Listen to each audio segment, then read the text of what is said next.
Beleza, galera. Boa noite. Boa noite a todos vocês que estão aí conectados conosco. Galerinha de Betânia, a galerinha que está aí conectado conosco através do YouTube. Sejam todos muito bem-vindos, tá? Hoje, eu sou o professor Técio Câmara, não hoje, né? Todo dia. Mas hoje nós vamos trabalhar um tema que você até pode dizer assim: ô professor, isso aqui de novo, já não basta 2 anos de pandemia? Já não bastam 2 anos de pandemia? Pois é, exatamente por isso é que o tema da nossa aula de hoje é Covid-19, 2 anos depois. É exatamente por isso que o tema da nossa aula é esse. Porque o que eu quero saber, e eu vou discutir com vocês hoje aqui, é exatamente isso. Vamos fazer uma retrospectiva, apesar de não ser final do ano é quando todo mundo faz retrospectiva, né? Retrospectiva 2022, aí traz lá o que aconteceu lá do início do ano, até, né, de importante até o mês de dezembro. Mas nós vamos pegar dos 2 últimos anos, de 2020, quando a pandemia realmente começou, e 2021. Mas nós já estamos em 2022, teve problema também. Mas nós vamos pegar de 2020, 2021, mais ou menos. Tá bom? Então vamos lá, acompanha comigo, vamos para a nossa aula, galera. Então vamos aqui, ó. Eu vou começar aqui, ó, objeto do conhecimento. Covid-19, 2 anos depois. O objetivo é compreender o desastre que foi a má condução da doença nestes 2 anos de pandemia e o que deve mudar nos hábitos da nossa sociedade daqui para frente. Tá bom? Então é exatamente isso. Para eu poder começar a falar sobre a pandemia propriamente dita, eu preciso aprender um pouco sobre vírus, né? Porque como é que eu vou falar de Covid-19, que é uma doença causada por vírus, sem conhecer vírus? Gente, um vírus é um parasita intracelular obrigatório, igual esse que você está vendo aqui atrás de mim, ó, tá? É um parasita intracelular obrigatório. Parasita intracelular obrigatório. Quer dizer que para ele manifestar qualquer tipo de função vital, ele precisa obrigatoriamente estar parasitando uma célula. Gente, obrigatoriamente. O vírus, ele basicamente tem 2 coisas. Não esse aqui tem um pouquinho mais. Mas basicamente ele tem 2 coisas. Ele tem uma cápsula de natureza proteica, natureza química proteica, e um material genético dentro. Esse material genético pode ser um DNA, esse material genético pode ser um RNA, tá? É basicamente isso aí. Isso é um vírus. Sei que eu estou lhe dizendo agora, é um vírus. É só isso. Simples assim, né? É muito simples realmente. Então isso aí é um vírus. É o que você está vendo aqui. Esse aqui, além disso, ele tem um envelopezinho, é esse roxinho aqui, ó, o envelope, tá? Que é uma camada lipídica. E tem também uma glicoproteína, tá aí, ó. Uma glicoproteína aderida a esse envelope viral, chama de envelope viral, tá? Tá aderida a ele. Pronto. Então isso é um vírus. Os vírus, pessoal, como esse aqui, o bacteriófago, ele tem uma proteína, a cápsula é de natureza proteica, tá aqui, ó, proteínas internas, as fibras da cauda, a cápsula, capsídio, que é também proteico, a cauda propriamente dita, e eu tenho aqui o material genético lá dentro. Material genético lá dentro. E esse material genético lá dentro é o DNA. Mas, professor, poderia ser RNA? Poderia. Acabei de mostrar para vocês aqui um que era RNA. O vírus da AIDS, por exemplo, RNA. O vírus da gripe, RNA. Tá? Então, poderia sim, claro. O vírus, para poder se reproduzir, ele o faz de duas formas diferentes, tá bom? Ele o faz de duas formas diferentes. Como é que ele faz isso? Ele faz através do ciclo lisogênico ou através do ciclo lítico. Professor, qual é a diferença? A diferença é que no ciclo lisogênico,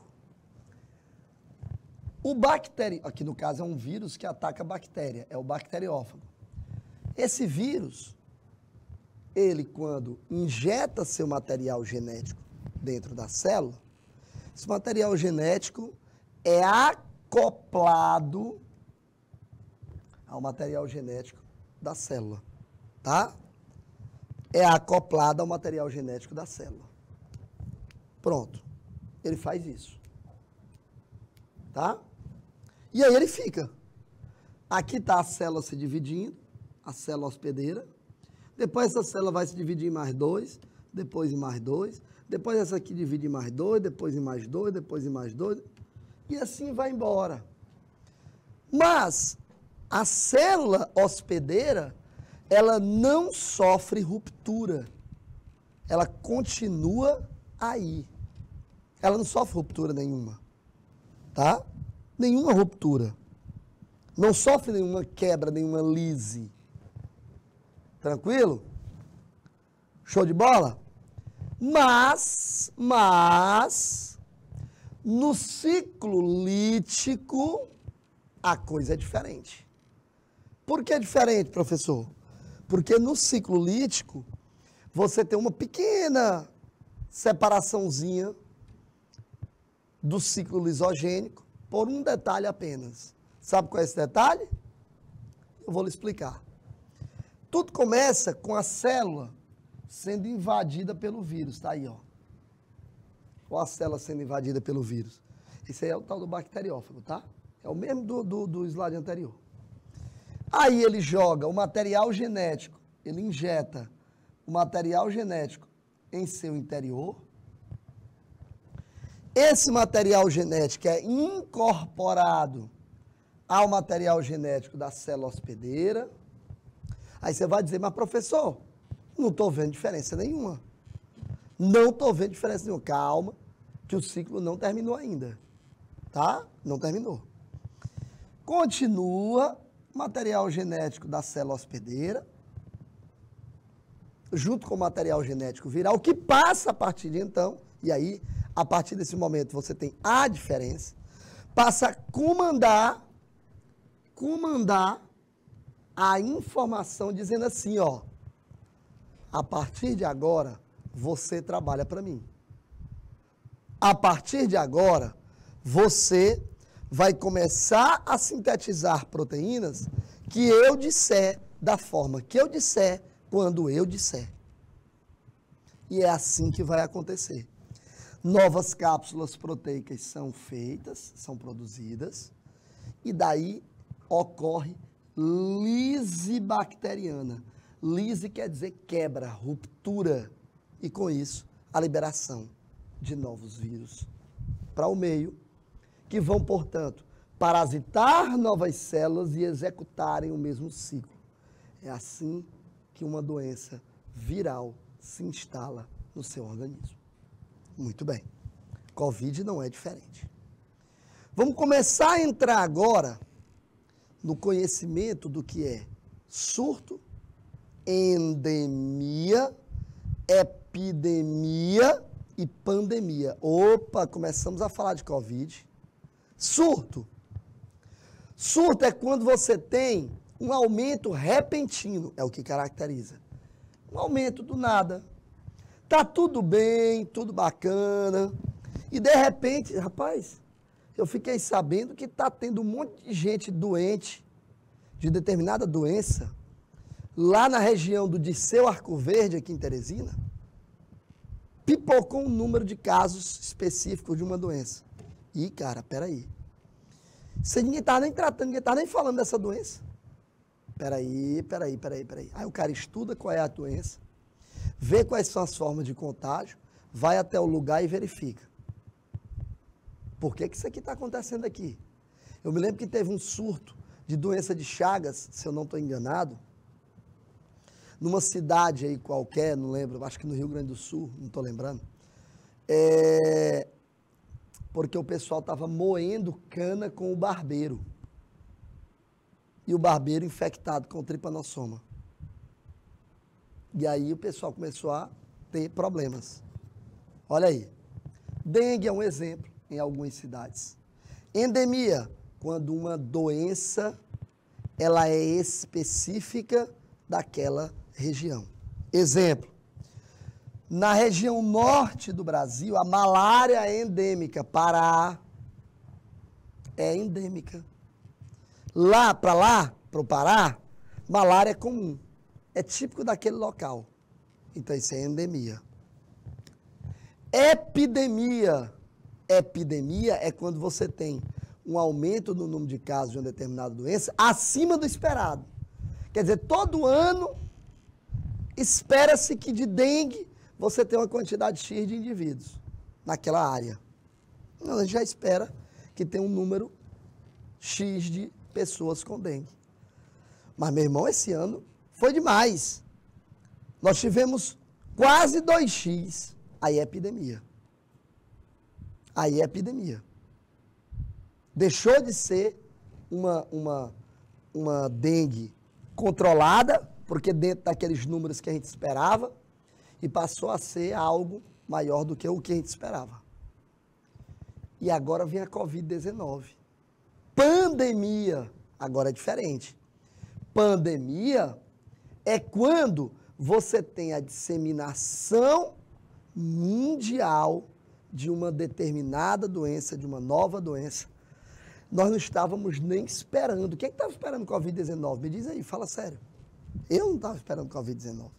As autoridades de saúde não estavam esperando Covid-19. Os presidentes dos países não estavam esperando Covid-19. A Organização Mundial da Saúde não estava esperando Covid-19. Ninguém estava esperando, ela surgiu. Se disseminou pelo mundo inteiro. Não foi só no Brasil. Aí é pandemia. Você tem um surto coletivo, uma transmissibilidade coletiva sustentada. Isso é pandemia. Beleza? Vamos pegar a linha do tempo? Século XII, para ver algumas pandemias aqui, vamos? Século XII nós tivemos a hanseníase. Bacilo de Hansen, Mycobacterium leprae, causado por uma bactéria. Olha aí, ó. Século XII, a gente teve uma explosão desses casos. Século XIV, peste negra, causada por outra bactéria, Yersinia pestis. Pra você ter uma ideia, a peste negra chegou a matar 1/3 da população da Europa. Papai, o negócio é diferente. A famosa peste bubônica.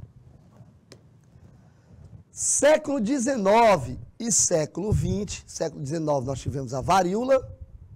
Século XX nós tivemos, em 1918, a gripe espanhola. Inclusive a gripe espanhola foi muito falada logo no começo da Covid. Ah, meu Deus, isso foi em 1918, 100 anos depois, um pouco mais de 100 anos depois, nós tivemos uma outra. Aí começou teoria de conspiração, que não sei o quê, que esse vírus foi um vírus encomendado, enfim, tá? Século XX, a partir de 1980, nós tivemos a AIDS. A AIDS é uma pandemia, gente.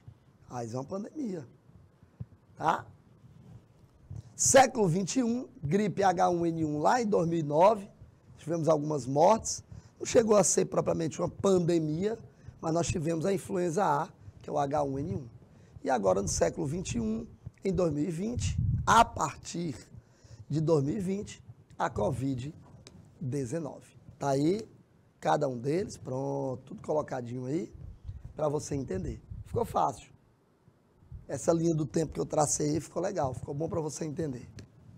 Bom, agora entrando especificamente na Covid-19, porque isso é o que nos interessa, a pergunta é, o que são os coronavírus? O nome do vírus não é coronavírus. Coronaviridae é a família a qual o vírus pertence. Volta para mim aqui, Rafael Dornelles, por favor. A família a qual o vírus pertence é coronavírus. Coronavírus não é nome de vírus. Coronavírus é nome da família. Reino, filo, classe, ordem, família. A família a qual esse vírus pertence é chamada de coronaviridae. Tá bom? Tranquilo? Professor, e como é o nome do vírus? SARS-CoV-2. SARS-CoV-2. Esse é o nome do vírus. Tá bom? Professor, o que a gente tem de características aqui, né? Dizem respeito a um grande grupo de vírus, e realmente é. Agora preste atenção que o primeiro coronavírus isolado não foi agora, gente. Não foi. Olha, 1937. E aí, apenas de 1937, apenas em 1965, quer dizer, 30 anos depois praticamente, né, foi que ele foi nomeado. Foi observada a semelhança com uma coroa. Vem daí o nome corona, parecendo uma coroa. Eles são formados por um núcleo contendo material genético, como todo e qualquer vírus, cercado de envelope com espículas de proteínas. Pronto. Esse é o tal SARS-CoV-2. Olha aí. Que vírus é este?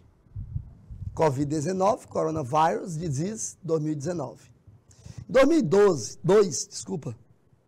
nós tivemos a SARS, identificada inicialmente na China. SARS é a sigla para Síndrome Respiratória Aguda Grave. Síndrome Respiratória Aguda Grave. É a SARS. Foi identificada lá na China, depois atingiu alguns outros países, tá?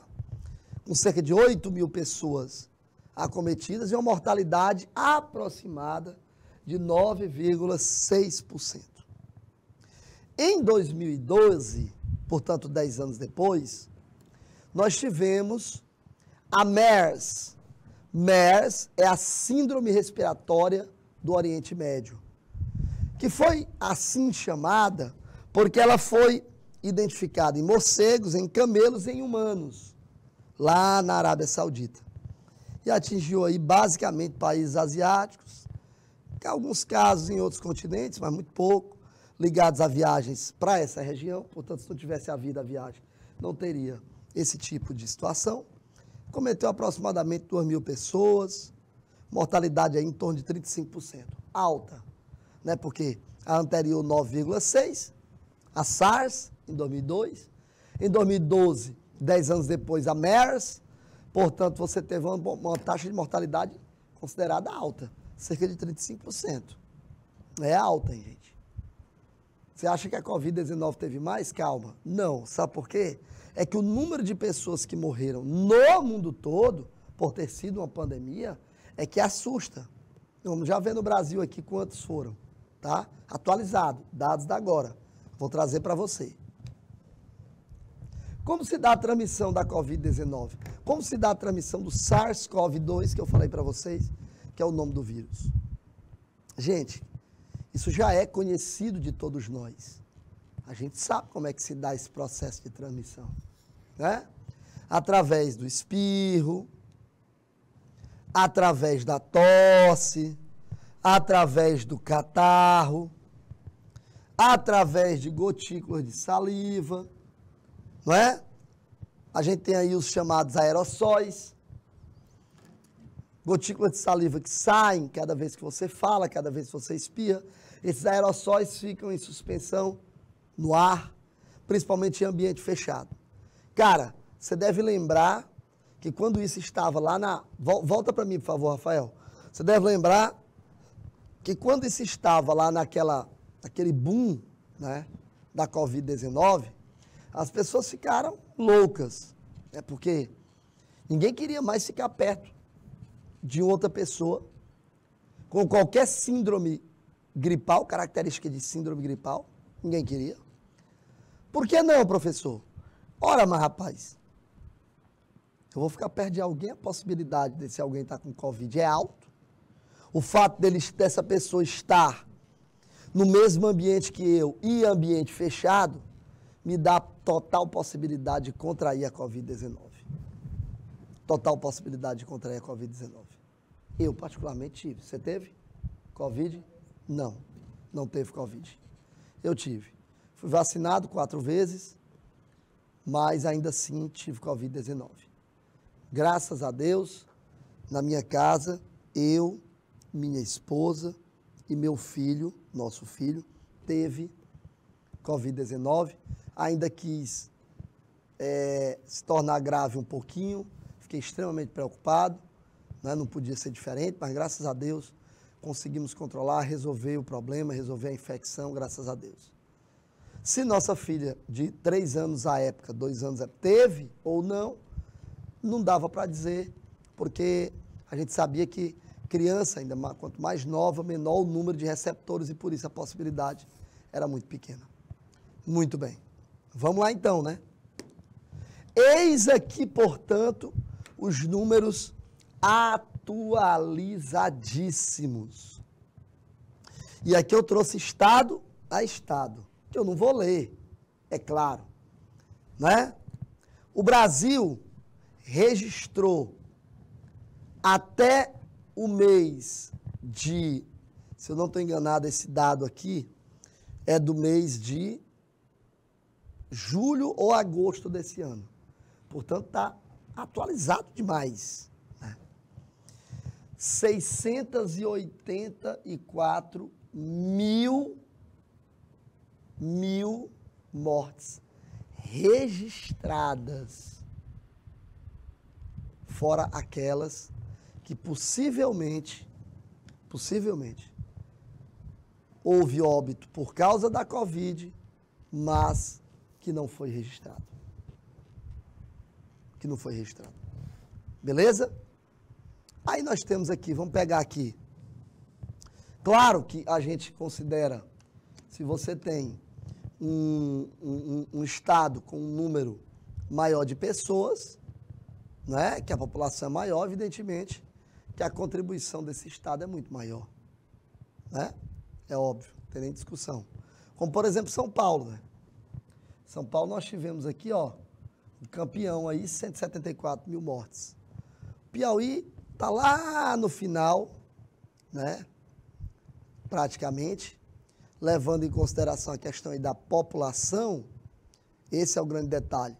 Porque o Piauí, ele tem 399 mil pessoas, é isso? Não, 399 mil casos, desculpa, e 7.941 mortes registradas. Aqui estamos nós, Piauí, ó, tá?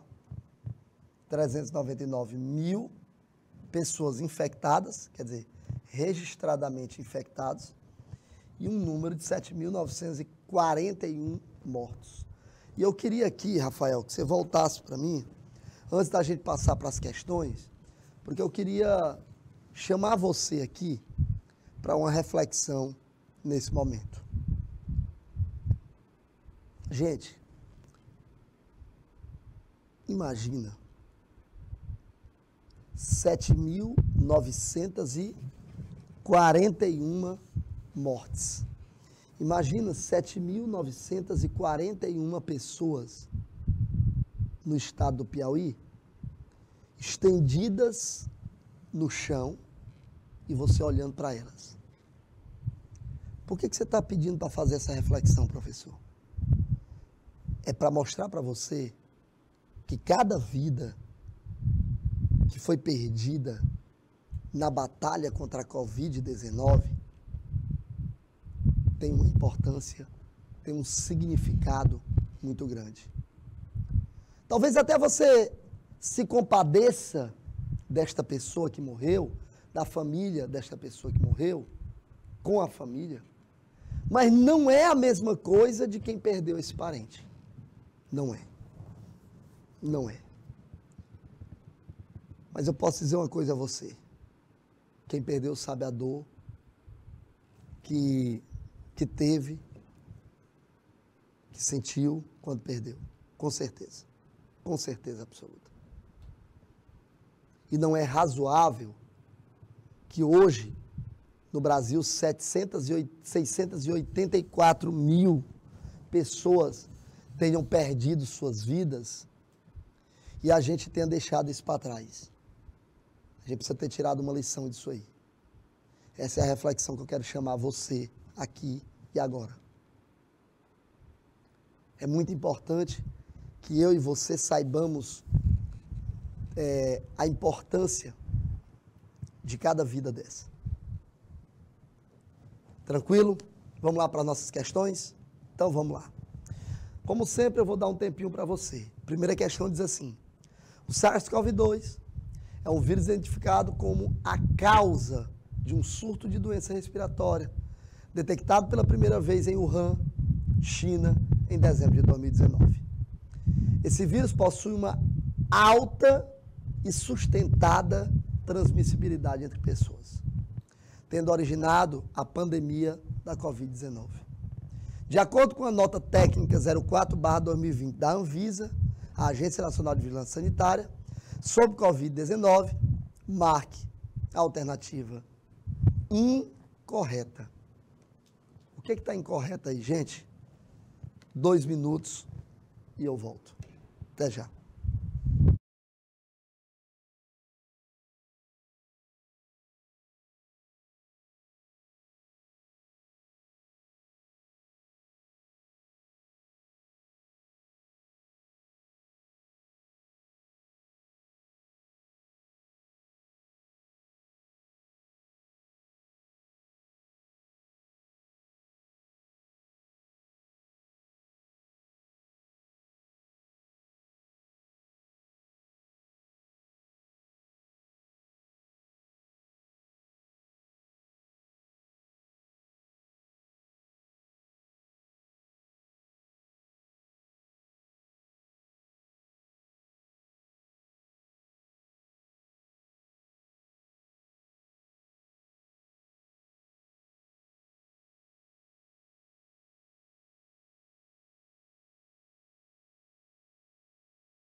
Aí, ó.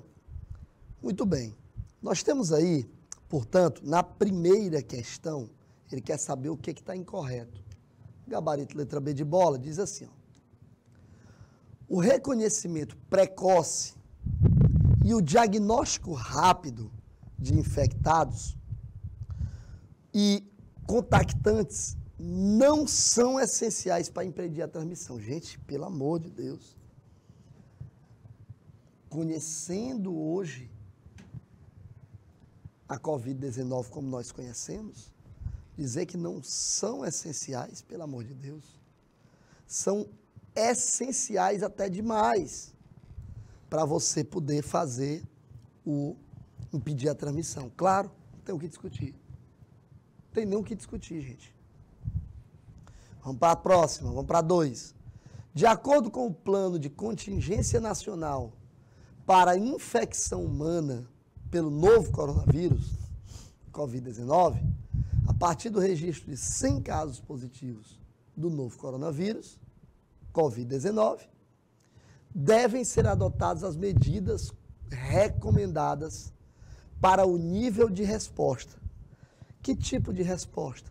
É emergência? É pandêmico? É perigo iminente? É alerta? O que é? Como eu faço, então, como é que eu adoto? Que medida é essa? 2 minutos e eu volto com o gabarito e o comentário. Até já.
Beleza, galera. Tá aí então. Questão de número 2, gabarito, letra D de dado. Gente, não chega a ser uma coisa, vamos dizer, de contenção, mas uma fase de mitigação. É o momento de olhar, avaliar, como é que está a situação, como se deu, estudar por que isso aconteceu, tentar chegar a uma razão para isso. É a fase de mitigação. Tentar diminuir, evitar que novos casos ocorram, mas ainda não é a fase de contenção, tá bom? Beleza. Vamos para 3. Tem uma para casa também hoje, hein, gente? Tem uma questãozinha para casa hoje. Então, a questão de número 3 diz o seguinte. Acompanhe comigo a leitura da questão. A pandemia de Covid-19, que provocou milhões de mortes em todo o mundo. Então, eu vou colocar aqui, ó, milhões de mortes em todo o mundo, e foi mesmo. Ora, mas só no Brasil foram 684 mil. Agora tu pega isso aí, tá certo? E multiplica por o número de países aí. Nós tivemos uma quantidade grande de mortos em outros lugares, Estados Unidos, né? A Europa teve um número enorme de pessoas que morreram, né? Então vamos lá. Tem como agente de infecção o coronavírus, ok? Daí a gente já sabe. Ao longo desses mais de 2 anos de pandemia, foram identificadas algumas variantes desse vírus, cujas denominações vêm do alfabeto grego. Assinale a opção que não corresponde. Não corresponde. Olha o que eu botei. Ao nome de uma das variantes do SARS-CoV-2. Vocês lembram que a gente colocou aí no público, de um modo geral, Isso foi amplamente difundido aí pelas redes de televisão, pelos jornais, pela imprensa como um todo, de um modo geral. Nós tivemos aí uma ampla difusão. Os nomes do alfabeto grego. Variante tal, variante tal, variante tal. E ele quer saber qual das alternativas tem o nome de uma que não é variante conhecida, não é variante, não tem, esse nome não existe para a variante do coronavírus. 2 minutos e eu volto. Até já.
Beleza.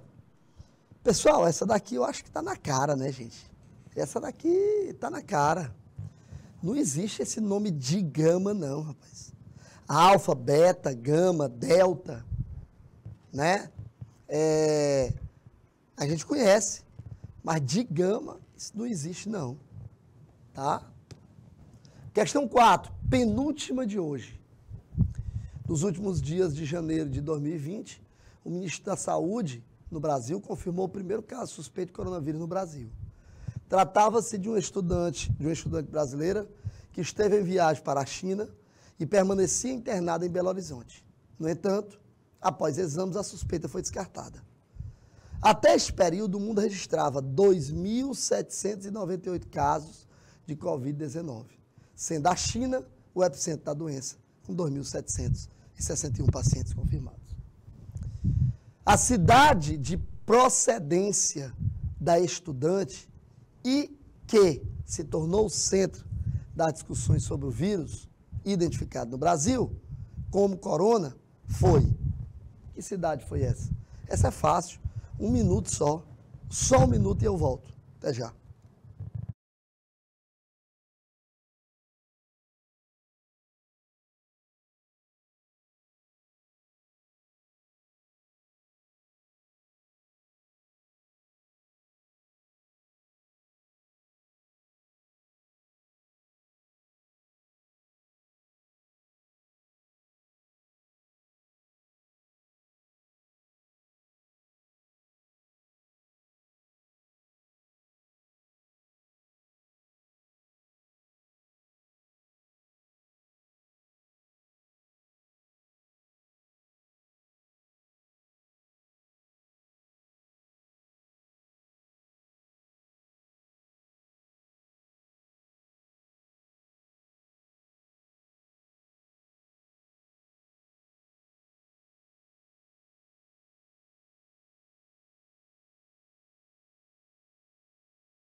Pessoal, qual é o nome da cidade que ficou conhecida como epicentro? Todo mundo sabe.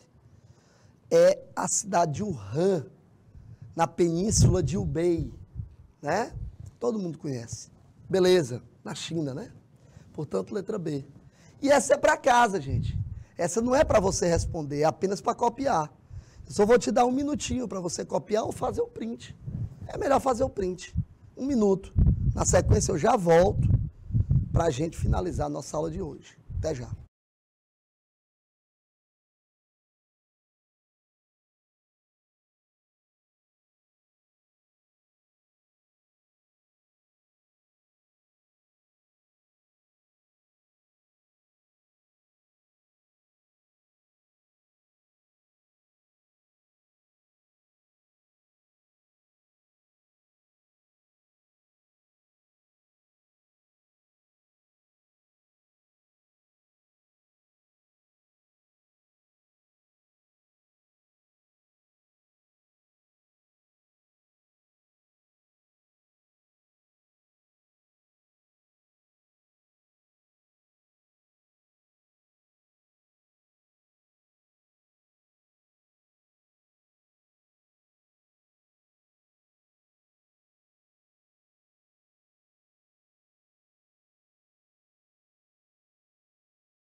Beleza, galera. Tá aí, ó. Isso aqui não é para você me dar gabarito. Eu não vou discutir essa questão com você. Essa questão é para casa. É para você pegar a questão, dar uma lida, dar uma estudada e verificar o gabarito dela. Beleza? Galerinha, infelizmente o nosso tempo acabou. É uma aula rápida, né, sobre um assunto, um tema bacana. Eu gosto muito dessa aula de sexta-feira. Porque sempre é um tema novo, sempre é um tema bacana. Eu gosto demais. Forte abraço a todos, fiquem com Deus. Se Ele permitir, eu acho que Ele vai permitir, semana que vem nós estamos aqui de novo. Tchau.